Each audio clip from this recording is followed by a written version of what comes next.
ಮಿತ್ರರೇ ನಮಸ್ಕಾರ. ಮಿತ್ರರೇ, ಅಮೆರಿಕ ದೇಶದಲ್ಲಿ ಎಫ್ಸ್ಟೀನ್ ಫೈಲ್ಸ್ ರಿಲೀಸ್ ಆಯಿತು. ಇದು ಕೀಚಕ ಕಿರಾತಕ ಎಫ್ಸ್ಟೀನ್ ಮಾಡದಂಥ ಅವ್ಯವಹಾರಗಳ ಒಂದು ಮಹಾ ಕಡತ. ಯಾವಾಗ ಈ ಎಫ್ಸ್ಟೀನ್ ಫೈಲ್ಸ್ ರಿಲೀಸ್ ಆಯಿತೋ ಅದಾದ ಬಳಿಕ ವಿಶ್ವದ ಅನೇಕ ನಾಯಕರ ಬಂಡವಾಳ ಬಯಲಾಗಿದೆ. ಅನೇಕ ನಾಯಕರು ಒತ್ತಡಕ್ಕೊಳಗಾಗಿದ್ದಾರೆ. ಅದರಲ್ಲಿ ಯುಕೆಯ ಪ್ರಧಾನಿ ಕಿಯರ್ ಸ್ಟಾರ್ಮರ್ ಕೂಡ ಒಬ್ರು. ಕಿಯರ್ ಸ್ಟಾರ್ಮರ್ ಅವರ ಹೆಸರು ನೇರವಾಗಿ ಉಲ್ಲೇಖವಾಗದೇ ಇದ್ರೂ ಕೂಡ ಅವರು ಈಗ ರಾಜೀನಾಮೆ ಕೊಡಬೇಕಾದಂತಹ ಸನ್ನಿವೇಶಕ್ಕೆ ಬಂದು ನಿಂತಿದ್ದಾರೆ. ಅಂದ್ರೆ ಯುಕೆ ಪ್ರಧಾನಿ ರಾಜೀನಾಮೆಯ ಚರ್ಚೆ ಆಗ್ತಾ ಇದೆ. ಇದರಿಂದ ಭಾರತಕ್ಕೆ ಏನಾಗಬೇಕು? ಕಿಯರ್ ಸ್ಟಾರ್ಮರ್ ರಾಜೀನಾಮೆ ಕೊಟ್ರೆ ಹೊಸ ನಾಯಕ ಬರ್ತಾರೆ, ನಾವ್ಯಾಕೆ ಅದ್ರ ಬಗ್ಗೆ ತಲೆ ಕೆಡಿಸ್ಕೊಂಡು ಚರ್ಚೆ ಮಾಡಬೇಕು ಅಂತ ಕೆಲವರಿಗೆ ಅನಿಸ್ತಾ ಇರಬಹುದು. ಮಿತ್ರರೇ, ಕಿಯರ್ ಸ್ಟಾರ್ಮರ್ ರಾಜೀನಾಮೆ ಕೊಟ್ಟು ಹೊಸ ಪ್ರಧಾನಿ ಯುಕೆಯಲ್ಲಿ ಬಂದಿದ್ದೆ ಆದರೆ ಭಾರತಕ್ಕೇನು ತಲೆಬಿಸಿ ಇರ್ತಾ ಇರಲಿಲ್ಲ. ಆದರೆ ಸ್ಟಾರ್ಮರ್ ರಾಜೀನಾಮೆ ಕೊಡ್ತಿದ್ದ ಹಾಗೆ ಯುಕೆಯ ಮುಂದಿನ ಪ್ರಧಾನಮಂತ್ರಿಯ ರೇಸ್ನಲ್ಲಿದ್ದಾರಲ್ಲ, ಆ ಹೆಸರು ಈಗ ಭಾರತಕ್ಕೆ ಭಾರಿ ತಲೆಬಿಸಿಯನ್ನು ತರ್ತಾ ಇದೆ. ಹಾಗೆ ನೋಡೋಕೆ ಹೋದ್ರೆ ಮುಂದಿನ ಯುಕೆ ಪ್ರಧಾನಮಂತ್ರಿಯ ರೇಸ್ನಲ್ಲಿರುವಂಥವರು ಪರೋಕ್ಷವಾಗಿ ಭಾರತ ಮೂಲದವರು. ಹಾಗಂತ ಭಾರತೀಯರು ಖುಷಿ ಪಡುವ ಹಾಗಿಲ್ಲ. ಯಾಕೆ ಕೇಳಿದ್ರೆ ಅವರ ಪೂರ್ಣ ನಿಷ್ಠೆ ಇರುವಂತಹದ್ದು ಪಾಕಿಸ್ತಾನಕ್ಕೆ. ಹೀಗಾಗಿ ಭಾರತಕ್ಕೆ ಹೊಸ ತಲೆಬಿಸಿ ಆರಂಭವಾಗುವಂತಹ ಎಲ್ಲಾ ಸಾಧ್ಯತೆಗಳು ಕೂಡ ಇದ್ದಾವೆ. ಈಗ ಟ್ರಂಪ್ ಒಂದು ಕಡೆಯಿಂದ ಕಾಟ ಕೊಡ್ತಾ ಇದ್ದಾರಲ್ಲ, ಮುಂದಿನ ದಿನಗಳಲ್ಲಿ ಸ್ಟಾರ್ಮರ್ ರಾಜೀನಾಮೆಯನ್ನು ಕೊಟ್ಟು ಯುಕೆಯಲ್ಲಿ ಪಾಕಿಸ್ತಾನದ ಫ್ರೆಂಡ್ಲಿ ಪ್ರಧಾನಮಂತ್ರಿ ಬಂದಿದ್ದೇ ಆದರೆ ಯುಕೆಯು ಕೂಡ ಭಾರತಕ್ಕೆ ಒಂದು ದೊಡ್ಡ ತಲೆಬಿಸಿಯಾಗಿ ಕಾಡಬಹುದು. ಮಿತ್ರರೇ, ಇದು ಬಹಳ ಇಂಪಾರ್ಟೆಂಟ್ ಆದಂತಹ ವಿಚಾರ, ಬಹಳ ಇಂಟ್ರೆಸ್ಟಿಂಗ್ ಆದಂತಹ ವಿಚಾರವೂ ಕೂಡ ಹೌದು. ನಿಮಗೆ ಈ ವಿಡಿಯೋದಲ್ಲಿ ಡೀಟೇಲ್ ಆಗಿ ಮಾಹಿತಿ ಕೊಡುವಂತಹ ಪ್ರಯತ್ನ ಮಾಡ್ತೀನಿ. ನೀವು ಈ ವಿಡಿಯೋನ ಕೊನೆವರೆಗೂ ಮಿಸ್ ಮಾಡದೆ ನೋಡಿ. ಮಿತ್ರರೇ, ಈ ಎಫ್ಸ್ಟೀನ್ ಫೈಲ್ಸ್ ಬಗ್ಗೆ ನಿಮಗೆ ಈ ಹಿಂದೆಯೇ ಡೀಟೇಲ್ ಆಗಿ ಹೇಳಿದ್ದೀನಿ. ಅದ್ರ ಬಗ್ಗೆ ನಾನೀಗ ಹೆಚ್ಚಿಗೆ ಹೇಳೋದಕ್ಕೆ ಹೋಗೋದಿಲ್ಲ. ಆತ ಯಾರು, ಆತನ ಹಿನ್ನೆಲೆ ಏನು ಎಲ್ಲವೂ ಕೂಡ ನಿಮಗೆಲ್ಲ ತಿಳಿದಿದೆ. ಆತ ಅಮೆರಿಕದ ಲೈಂಗಿಕ ಹಗರಣದ ರೂವಾರಿ, ಅಪ್ರಾಪ್ತ ಬಾಲಕಿಯರನ್ನೆಲ್ಲ ಕರೆತಂದು ದಂಧೆಗೆ ತಳ್ತಾ ಇದ್ದ. ಅದರಲ್ಲಿ ಅಮೆರಿಕದ ಶ್ರೀಮಂತರು ಕೂಡ ಭಾಗಿಯಾಗಿದ್ರು. ವಿಶ್ವದ ಅನೇಕ ನಾಯಕರು ಕೂಡ ಈತನ ಜೊತೆಗೆ ಸಂಬಂಧವನ್ನು ಹೊಂದಿದ್ರು. ಈ ಎಲ್ಲ ವಿಚಾರವು ದಿನ ಕಳೆದಂತೆ ಹೊರಗೆ ಬರ್ತಲೇ ಇದೆ. ಈ ಎಫ್ಸ್ಟೀನ್ ಫೈಲ್ಸ್ ರಹಸ್ಯ ಇದೆಯಲ್ಲ, ಇದೊಂಥರ ಸುತ್ತಿ ಬಳಸಿ ಬಂದ್ಬಿಟ್ಟು ಯುಕೆಯ ಪ್ರಧಾನಿ ಕಿಯರ್ ಸ್ಟಾರ್ಮರ್ ಅವರ ಹೆಗಲಿಗೆ ಸುತ್ತಕೊಂಡಿದೆ. ಹಾಗೆ ನೋಡೋಕೋದ್ರೆ ಕಿಯರ್ ಸ್ಟಾರ್ಮರ್ಗೂ ಎಫ್ಸ್ಟೀನ್ಗೂ ಯಾವುದೇ ರೀತಿಯಲ್ಲೂ ಲಿಂಕ್ ಇಲ್ಲ.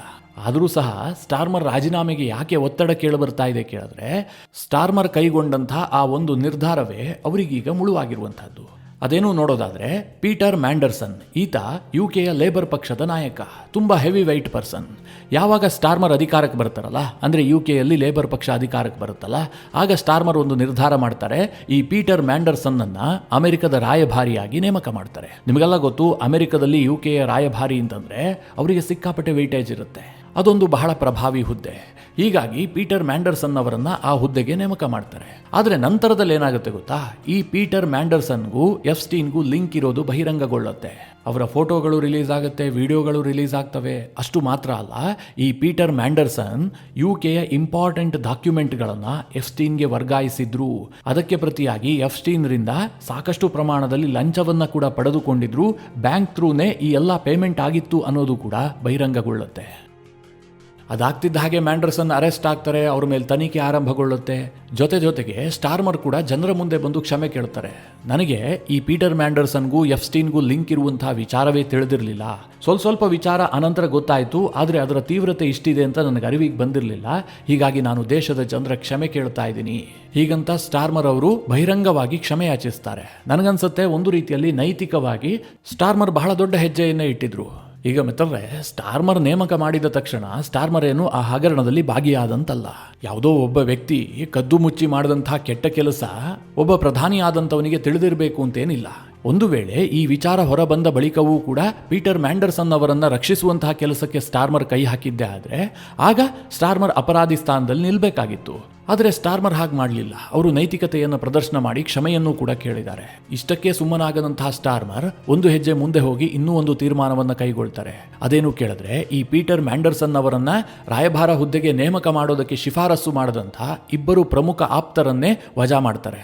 ನನಗೆ ಇದನ್ನೆಲ್ಲ ನೋಡಿದಾಗ ಏನು ಅನ್ಸುತ್ತೆ ಗೊತ್ತಾ, ಒಂದು ಕಡೆ ಎಫ್ಸ್ಟೀನ್ ಫೈಲ್ಸ್ ರಿಲೀಸ್ ಆಗಿದ್ದೆಲ್ಲಿ ಅಮೆರಿಕದಲ್ಲಿ, ಅಲ್ಲಿ ಸಾಕಷ್ಟು ಫೋಟೋಗಳು ರಿಲೀಸ್ ಆಗಿದಾವೆ, ಸಾಕಷ್ಟು ವಿಡಿಯೋಗಳು ರಿಲೀಸ್ ಆಗಿದಾವೆ. ಎಲ್ಲವೂ ಕೂಡ ಅಮೆರಿಕದ ಅಧ್ಯಕ್ಷರಿಗೆ ರಿಲೇಟ್ ಆಗ್ತಾ ಇದೆ. ಎಫ್ಸ್ಟೀನ್ ಮತ್ತು ಡೊನಾಲ್ಡ್ ಟ್ರಂಪ್ ವಿಪರೀತ ಆಪ್ತರು ಅನ್ನುವಂಥದ್ದು ಜಗಜ್ಜಾಹೀರಾಗಿದೆ. ಒಂದು ಹಂತದಲ್ಲಿ ಹೇಳಬೇಕು ಅಂತಂದ್ರೆ ಎಫ್ಸ್ಟೀನ್ನ ಎಲ್ಲಾ ದಂಧೆಯಲ್ಲೂ ಕೂಡ ಟ್ರಂಪ್ ಭಾಗಿಯಾಗಿರುವ ಬಗ್ಗೆ ಅನುಮಾನಗಳು ವ್ಯಕ್ತವಾಗ್ತಾ ಇದೆ. ಆದರೆ ಟ್ರಂಪ್ ಮಾತ್ರ ನಾನೊಬ್ಬ ಸಂಭಾವಿತ ವಿಶ್ವದಲ್ಲಿರುವಂತಹ ಪರಮ ಪುರುಷೋತ್ತಮ ಅನ್ನುವ ರೀತಿಯಲ್ಲಿ ಪೋಸ್ ಕೊಟ್ಕೊಂಡು ಓಡಾಡ್ತಾ ಇದ್ದಾರೆ.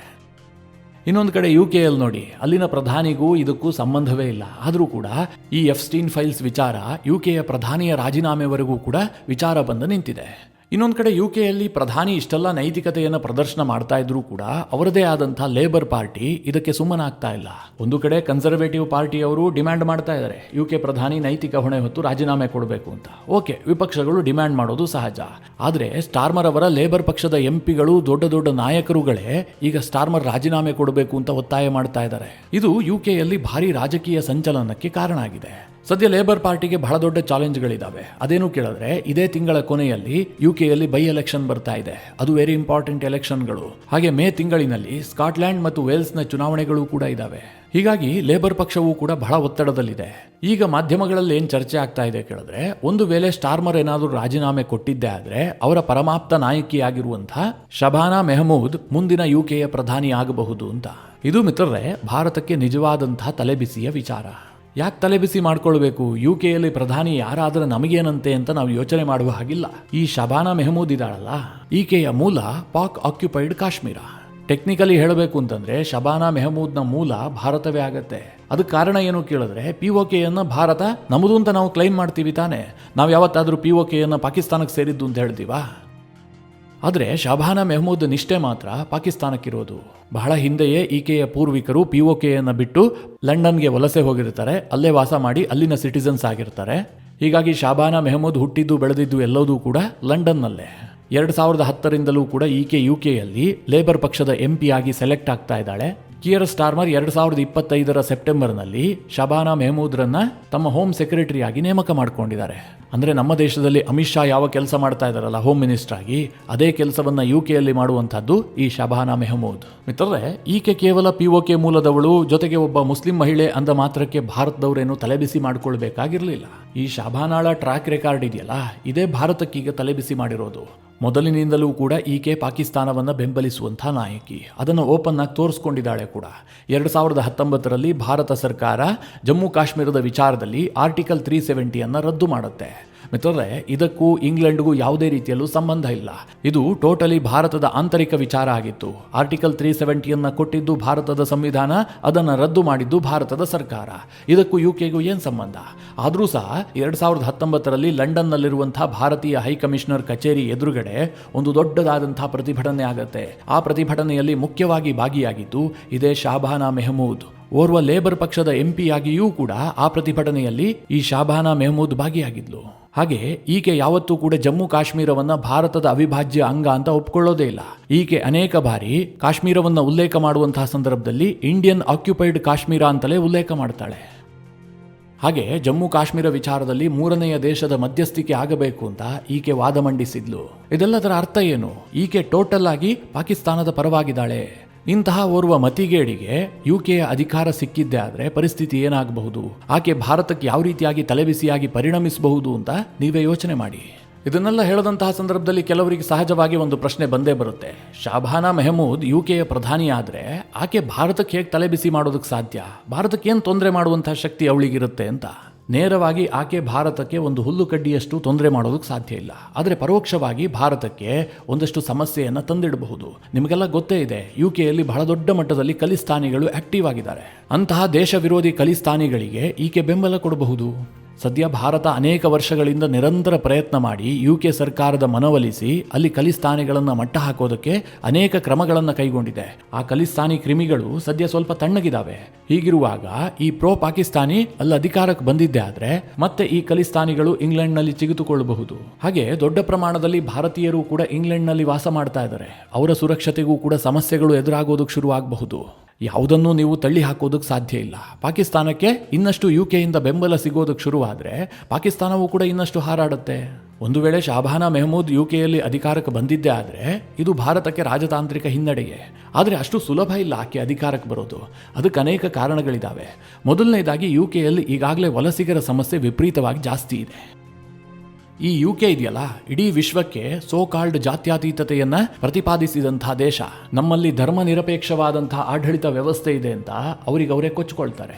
ಆದರೆ ಆ ಜಾತ್ಯತೀತವಾದ ಇವತ್ತು ಯುಕೆಯನ್ನ ಯಾವ ಸ್ಥಿತಿಗೆ ತಂದಿಟ್ಟಿದೆ ಅಂತಂದ್ರೆ ಊಹೆ ಮಾಡೋದಕ್ಕೂ ಸಾಧ್ಯ ಇಲ್ಲ. ಪಶ್ಚಿಮ ಏಷ್ಯಾದಿಂದ ನಿರಾಶ್ರಿತರ ಹೆಸರಿನಲ್ಲಿ ಬಂದಂತಹ ಮುಸ್ಲಿಮರು ಇಡೀ ಯುಕೆಯಲ್ಲಿ ತಮ್ಮ ಪ್ರಾಬಲ್ಯವನ್ನ ಹೆಚ್ಚಿಸಿಕೊಳ್ತಾ ಇದ್ದಾರೆ. ಯುಕೆ ನಿಮಗೆಲ್ಲ ಗೊತ್ತಿರುವ ಹಾಗೆ ಒಂದು ಕ್ರಿಶ್ಚಿಯನ್ ರಾಷ್ಟ್ರ. ಆದರೆ ಇತ್ತೀಚಿನ ವರ್ಷಗಳಲ್ಲಿ ಅಲ್ಲಿನ ಟ್ರೆಂಡ್ ಏನು ಗೊತ್ತಾ, ಅಲ್ಲಿ ನಾಸ್ತಿಕತೆ ಜಾಸ್ತಿ ಆಗ್ತಾ ಇದೆ. ಅಂದರೆ ಕ್ರಿಶ್ಚಿಯಾನಿಟಿಯನ್ನು ನಾನು ಫಾಲೋ ಮಾಡೋದಿಲ್ಲ, ನಾನು ಯಾವುದೇ ಧರ್ಮಕ್ಕೂ ಕೂಡ ಸೇರಿದಂತಹ ವ್ಯಕ್ತಿಗಳಲ್ಲ ಅಂತ UK ಸಾಕಷ್ಟು ಮಂದಿ ಹೇಳ್ಕೊಳ್ತಾರೆ. ಇದರ ಪರಿಣಾಮ ಏನಾಗಿದೆ ಕೇಳಿದ್ರೆ, UK ಅನೇಕ ಚರ್ಚುಗಳು ಖಾಲಿ ಹೊಡಿತಾ ಇದಾವೆ, ಯಾರು ಕೂಡ ಪ್ರಾರ್ಥನೆಗೆ ಬರ್ತಾ ಇಲ್ಲ. ಕೆಲ ಚರ್ಚ್ಗಳನ್ನು ಹರಾಜು ಹಾಕಲಾಗ್ತಾ ಇದೆ. ಹರಾಜಿನ ಹೆಸರಲ್ಲಿ ಅದನ್ನ ಕೊಳ್ತಾ ಇರೋದು ಯಾರು ಗೊತ್ತಾ, ಈ ನಿರಾಶ್ರಿತರ ಹೆಸರಿನಲ್ಲಿ ಪಶ್ಚಿಮ ಏಷ್ಯಾದಿಂದ ಹೋದಂತಹ ಮುಸ್ಲಿಮರು. ಅವರು ಅಂತಹ ಚರ್ಚುಗಳನ್ನು ಕೊಂಡು ಅದನ್ನ ಮಾಸ್ಕ್ ಆಗಿ ಕನ್ವರ್ಟ್ ಮಾಡ್ತಾ ಇದ್ದಾರೆ. UK ಅತ್ಯಂತ ವೇಗವಾಗಿ ಬೆಳೀತಾ ಇರುವಂತಹ ಧರ್ಮ ಯಾವುದು ಕೇಳಿದ್ರೆ ಅದು ಇಸ್ಲಾಂ. ಕೇವಲ ಇಸ್ಲಾಂ ಬೆಳೀತಾ ಇಲ್ಲ, ಅಲ್ಲಿ ರ್ಯಾಡಿಕಲ್ ಮೈಂಡ್ ಸೆಟ್ ಬೆಳೀತಾ ಇದೆ. ಇತ್ತೀಚೆಗೆ ನಿಮಗೊಂದು ಮಾಹಿತಿಯನ್ನು ಕೊಟ್ಟಿದ್ದೆ ನಾನು. UAE ಒಂದು ನಿರ್ಧಾರವನ್ನ ಮಾಡುತ್ತೆ, ತನ್ನ ದೇಶದಿಂದ ಯಾವುದೇ ವಿದ್ಯಾರ್ಥಿಗಳು ಕೂಡ UK ಯೂನಿವರ್ಸಿಟಿಗೆ ಹೋಗಿ ಓದಕೂಡದು, ಅದಕ್ಕೆ ಸರ್ಕಾರ ಬೆಂಬಲ ಕೊಡೋದಿಲ್ಲ, ಆ ಡಿಗ್ರಿಗೆ ನಾವು ಮಾನ್ಯತೆಯನ್ನು ಕೂಡ ಕೊಡೋದಿಲ್ಲ ಅಂತ ಒಂದು ಕಠಿಣವಾದಂತಹ ನಿರ್ಧಾರವನ್ನ UAE ಒಂದು ಮುಸ್ಲಿಂ ರಾಷ್ಟ್ರ ತೆಗೆದುಕೊಳ್ಳುತ್ತೆ. ಇದಕ್ಕೆ ಕಾರಣ ಏನು ಕೇಳಿದ್ರೆ, UK ಯೂನಿವರ್ಸಿಟಿಗಳಲ್ಲಿ ವಿಪರೀತವಾಗಿ ಮೂಲಭೂತವಾದ ಬೆಳೀತಾ ಇದೆ, ಇದು ನಮ್ಮ ದೇಶಕ್ಕೆ ಮಾರಕ ಆಗತ್ತೆ ಅಂತ ಒಂದು ಮುಸ್ಲಿಂ ರಾಷ್ಟ್ರ ಆ ತೀರ್ಮಾನವನ್ನು ಕೈಗೊಳ್ಳುತ್ತೆ. ಆದರೆ UK ನಾಯಕರ ಕಣ್ಣಿಗೆ ಜಾತ್ಯತೀತತೆಯ ಪೊರೆ ಬಂದುಬಿಟ್ಟಿದೆ. ಅಲ್ಲಿ ಹೆಚ್ಚಾಗ್ತಾ ಇರುವಂತಹ ಮೂಲಭೂತವಾದ ಅವರಿಗೆ ಸಮಸ್ಯೆಯಾಗಿ ಇದುವರೆಗೂ ಕೂಡ ಕಾಣ್ತಾ ಇಲ್ಲ.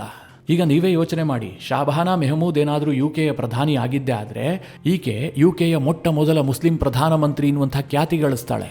ಇದು ಆಕೆಗೆ ಖ್ಯಾತಿಯಾಗಿರಬಹುದು, ಆದರೆ UKಗೆ ಇದೊಂದು ಅಪಖ್ಯಾತಿಯೇ.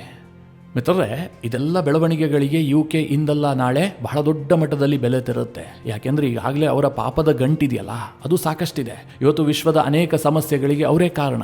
ಈಗ ಕಾಶ್ಮೀರದ ಸಮಸ್ಯೆಗೆ ಯಾರು ಕಾರಣ? UKಯೇ ಕಾರಣ ತಾನೆ. ಅದರ ಫಲವನ್ನ ಅವರೇ ಅನುಭವಿಸುವಂತಹ ಕಾಲ ಬಂದಿದೆ ಅಷ್ಟೇ.